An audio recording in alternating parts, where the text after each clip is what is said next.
এক গ্রামের নাম ছিল নুরনগর। সেখানে বাস করত রায়হান নামের এক যুবক।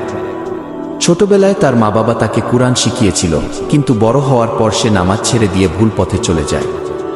দুনিয়ার লোভ তাকে ধীরে ধীরে অন্ধ করে দেয়। হালাল হারামের বাছবিচার সে করত না, শুধু অর্থ আর আরামায়েশেই ডুবে থাকত।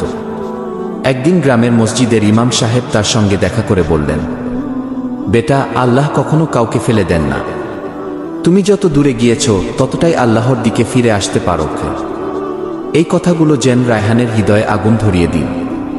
সে রাতে ঘুমাতে পারল না। ভোরবেলায় অজু করে মসজিদে গেল। বহু বছর পর সে প্রথমবারের মতো ফজরের নামাজ আদায় করল। নামাজের পর কান্না করে সে আল্লাহর কাছে ক্ষমা চাইল। তারপর থেকে রায়হান ধীরে ধীরে বদলে যেতে লাগল। হারাম ব্যবসা ছেড়ে হালাল পথে চলতে শুরু করল। গ্রামের মানুষ অবাক হয়ে তার পরিবর্তন দেখল। অনেকে বলল, আল্লাহ যার হিদায়াত চান তাকে কেউ ঠেকাতে পারে না। ভিডিওটি যদি ভালো লাগে তাহলে নতুন নতুন এরকম ভিডিও পেতে আমার চ্যানেলটি সাবস্ক্রাইব, লাইক